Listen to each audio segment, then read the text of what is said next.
Drama serial जफ़ा की आने वाली एक साथ में दिखाया जाएगा कि अब अंदलीब और नुमैर का रिश्ता तो तय हो चुका है और इस वजह से अंदलीब बहुत परेशान होती है कि वो तो मुइज़ से प्यार करती है और इस वजह से फिर अंदलीब मुइज़ से कहती है कि तुम रिश्ता लेकर आओ क्योंकि मेरे वालिद मेरी शादी करना चाह रहे हैं। लेकिन मुइज़ अंदलीब को मुंह पर ही मना कर देगा और कहेगा कि मैं तो तुमसे शादी ही नहीं करना चाहता और ना ही मेरी माँ मानेंगी। इस पर अंदलीब तो बहुत हक्की बक्की रह जाएगी कि ये लड़का कह क्या रहा है, अभी तक ये मेरे साथ टाइम स्पेंड करता रहा है और वो सब कुछ क्या था जो इसके प्यार मोहब्बत के वादे थे। तो इस पर फिर अंदलीब मुइज़ को थप्पड़ भी मारेगी और कहेगी कि तुम एक बहुत ही बेगैरत इंसान हो और मुझे तुमसे ये उम्मीद नहीं थी। जिस पर फिर मुइज़ कहेगा कि तुम क्या समझ रही थी कि मैं तुम जैसी लड़की से शादी करूंगा जिसकी कोई इज्जत नहीं है, और अगर तुम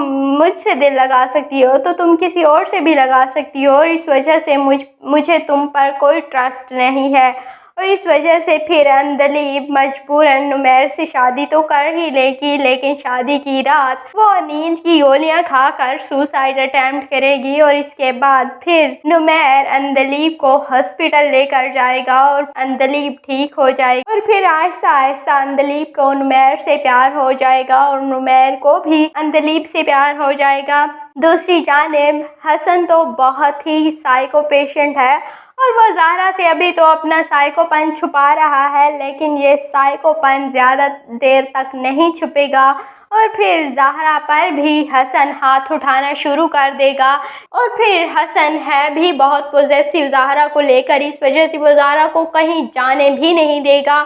घर में और कमरे में ही कैद करके रख देगा, जिस वजह से फिर ज़हरा की ज़िंदगी बहुत ही मुश्किल में पड़ने वाली है।